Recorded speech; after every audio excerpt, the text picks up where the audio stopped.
안녕하세요. 추다입니다. 오늘은 냉적에 대해서 저희가 배워보려고 하는데요. 사람 몸에 어떻게 냉이 끼고, 그쵸? 정말 차가워지는 그런 일들인데요. 이 차가움이 어떻게 오고, 또 이것들을 해결하기 위해서는 우리가 어떤 것들을 해야 하는지 한번 알아보겠습니다. 냉적의 정의, 증상, 그리고 자가 진단. 첫 번째 시간에는 자가 진단까지 저희가 배우고요. 그 다음 시간에 시작부터 해서 나머지를 배우도록 하겠습니다. 냉적은 말 그대로 차가워지는 것, 내 몸에 차가움이 스미는 것, 내 몸이 차가워지는 것을 더 부과시키는 것, 오래된 차가움으로 인해서 어떤 뭉쳐지는 것까지 차가움이 우리 몸에 스미는 현상이라고 볼 수 있습니다. 간단하게 설명하면 아주 차가운 냉장고에 있는 아주 시원한 얼음을 입에 하나 물었어요. 오독오독 깨서 꿀꺽 삼켰는데 처음엔 괜찮았거든요. 아이스크림을 하나 꺼내서 또 열심히 먹었어요. 이제 입안에서 후 불면 하얀 김이 나올 정도로 추워졌어요.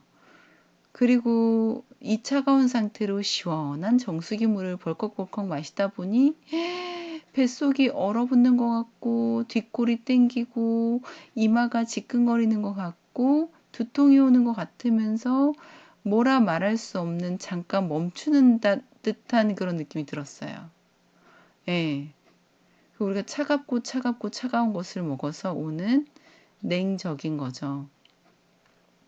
이렇게 차가워졌을 때 우리 몸은 아주 바쁘게 아주 빠르게 36.5도를 복원시키기 위해서 내가 먹었던 얼음을 먹었던 아이스크림이 들어가 있는 입, 식도, 위장, 그리고 어쩌면 소장 대장에 내려간 수분까지도 모두 차갑다라는 느낌을 36도로 6.5도로 바꾸기 위해서 엄청 빠르게 움직이게 되죠.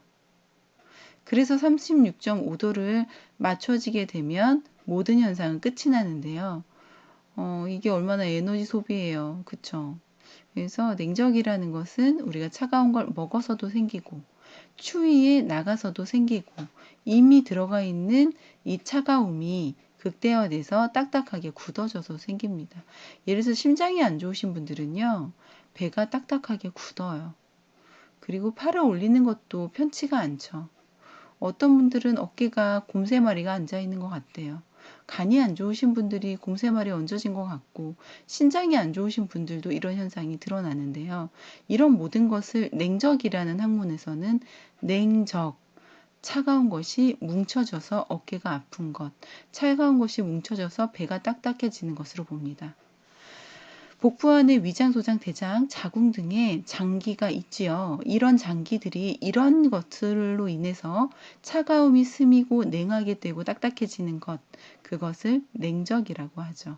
이 냉적이 있으면요, 이 차가운 것으로 인해서 순환이 안 되고 부드럽지 않고 또 부들부들했던 내 피부들이 탄력이 떨어지고, 그쵸? 배가 몰랑몰랑했던 것들이 딱딱해지고, 발바닥도 딱딱해지죠. 그쵸. 발이 불타는 것 같고, 발이 하루가 끝나고 나면 열이 가득한데 발바닥을 디딜 때마다 통증도 오는데 이것을 어떻게 할 수가 없죠. 그쵸. 이런 모든 것들을 뜨겁다고 해서 냉적이 아니다라는 게 아니라요. 이런 모든 것들을 저희가 냉적이라고 이제 부르는 거죠. 그렇다고 뜨겁다고 무조건 냉적은 아니지만요. 이렇게 차가운 것이 뭉쳐져 있고 이러므로 인해서 딱딱하게 몸이 굳어가는 그런 형태들을 냉적이라고 합니다.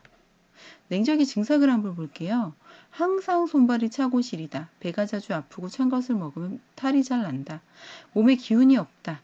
생리통이 심하다. 배꼽 아래로 딱딱하게 굳어있다. 배꼽 아래로 딱딱하게 굳은 게 보통 소장과 신장의 냉적이거든요.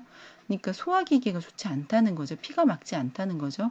배꼽 옆으로는 저희가 밥을 많이 먹어서 과식으로 오는 오른쪽 만져봤는데 내 배꼽 오른쪽이 딱딱해. 엄청 딱딱해. 왼쪽보다 딱딱해. 그거는 밥 많이 먹어서 오는 거고요. 오른쪽으로 딱딱하게 오는 건 혈액이 탁해서 옵니다. 배꼽이 그러니까 아프면 안 되겠죠? 배꼽 주변이 말랑말랑해져야 되는 거겠죠. 늘 마음이 우울하고 불안하고 하늘에서 저 천장이 떨어지면 어떡하지? 뭐 이런 생각들, 그쵸? 말도 안 된다고 하시는데 그 말도 안 되는 걸 제가 겪었어요. 그때는 냉적이라고 생각하지 않았고요. 이제 병원에 열심히 다녔죠. 그렇다고 병원에서 못 고친 것도 아니지만 저는 내가 고칠 수 있는 한 최대한 빠른 방법으로 고치기 위해 여러 가지를 해보자 주의예요. 진단은 의사에게, 나머지 해결법은 어디서든 찾아서 한번 살아보자. 제가 그 얘기 했었나요? 제가 500살 살고 싶은 사람이거든요. 그랬더니 며칠 전에 어떤 분이 어떻게 알았어요? 성경에 700살도 살고 900살도 살았는데 그게 이게 너무 오염돼서 그렇대요. 라고 하시면서 말씀하시더라고요. 저 정말 500살 살고 싶어요. 그래서 제가 다이어트 시작하려고요. 뭐 내일 짠 10kg 빠지고 이건 아니지만요. 천천히 내 인생이 내가 100살까지 산다, 500살까지 산다라고 생각하니까 1년, 2년, 3년 정도 꾸준한 다이어트가 어렵지 않겠다 생각이 들더라고요. 근데 다이어트의 첫 번째도 냉적을 없애는 것이에요. 소화제를 먹어도 늘 불편하다. 네, 전부 다 냉적의 증상입니다. 한번 자가진단 한번 해볼까요? 4개 이상일 경우엔 냉적이래요. 다른 사람들에 비해서 차다고 생각된다. 손발, 아랫배, 신체 일부가 차서 너무 싫다. 추위로 겨울을 나기가 힘들다. 여름에 냉방으로 고생한다. 냉방병, 그쵸? 막 속이 니글니글거리잖아요. 몸 전체가 시려서 힘들 때가 있다. 저는 진짜 제 손을 누가 만지는 게 너무 미안했어요. 그냥 너무 미안했어요. 여름에는 날 막 서로 만지려고 했어요. 내 몸이 차가우니까. 근데 지금은 이제 건강을 회복하다 보니까 그런 일은 없는데요. 옛날처럼 나를 안 찾아줘서 좀 서운하긴 해요. 이 사람의 그 촉감, 나를 만지는 느낌이 얼마나 좋던지, 그쵸? 그거를 또 이렇게 중독이 됐는지, 그랬는데, 지금은 제 몸이 뜨거워져서, 뭐 뜨겁다고 할 수는 없어요. 옛날에 비해서 따뜻하다는 거지. 그래서 사람들이 저를 안 찾아요. 죽부인보다 제가 더 좋다고 했는데, 지금은 저를 안 찾아서 슬퍼요. 제가, 어, 어쨌거나 손이 차다 보니까 지금도 밥 안 먹으면 차죠. 당연히 밥 안 먹으면 차요. 근데 그럴 때 이제 아주 누군가의 등에 시원하게 내 손을 대면 참 그 손이 대도 화 안 내는 사람이 있어요. 이제 그죠? 내 거인 사람, 그죠? 화내면 안 되죠. 내가 더 크게 화내니까요. 근데 이렇게 손을 아무한테나 넣진 않지만 그 손을 넣는 게 너무 미안했던 그런 시절이 있었어요. 그다음에 감기에 자주 걸리고 쉽게 피로해지고 식욕이 없고 변이 무르고 설사를 자주 한다. 제가 변이 완전 심한 변비 환자.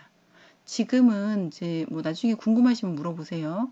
어, 여러 가지를 다 먹어봤는데 이거 먹고는 변비가 없어요. 그래서 참 좋다 생각하는데 어쨌거나 신경을 조금만 쓰면 항문이 안쪽으로 말려 들어가는 심한 변비 환자였는데 지금 괜찮습니다. 화장실에 자주 간다. 생리통이 심하거나 주기가 불규칙하다. 저 엄청 심했어요. 진짜 고등학교 때 너무 아파가지고 어느 날 너무 열받는 거예요. 아픈데 선생님들도 노련해지시니까 아프다고 말해도 조퇴를 안 시켜주는 거예요. 근데 너무 아파서 약을 먹었는데도 아파가지고 그냥 한 시간 내내 수업 시간 내내 울었던 기억이 나요. 그때 엉엉 울면 혼나니까 혼자 조용히 울었는데 울다가 지쳐서 잠잤는데 일어나 보니까 책상이 온통 물바다라서 어, 매우 찝찝했던 기억이 나요. 얼마나 울었던지. 근데 이랬든 저랬든 이 여기에 자가진단 테스트에 4개가 이상이시면요. 그거는 냉정 맞으시고요. 가까운 병원에 가셔서 병원에 가면 냉적 진단을 해주진 않아요. 그렇지만 내가 냉적이 맞다면 적어도 막 그 냉적 환자들이 자주 느끼는 게 속이 안 좋아요. 니글니글하고 뭔가 불편하고 구토가 나고 속이 편치가 않아요. 이제 보통 마른 언니들은 이렇게 되면 안 먹죠. 굶죠. 그러니까 빠지죠. 전 더 먹었어요. 먹으면 좀 덜 느끼한 것 같거든. 덜 니글거리는 것 같거든요. 덜 토할 것 같거든요. 그래서 뭐 밥 먹고 라면 먹고 간식으로 뭐 수박 먹고 이렇게 계속 먹었어요. 그러다 이제 살쪘죠. 근데 어쨌거나 몸에 냉적이 있다고 하면요. 좋지 않고요. 과식도 역시나 이제 냉적을 일으키는 원인입니다. 다음 시간은 저희가요. 이 냉적에 대해서 이제 질병이라든지 뭐 이런 것을 자세히 알아보도록 하겠습니다. 오늘 수업 좋으셨으면 구독과 좋아요 꼭 눌러주세요. 감사합니다.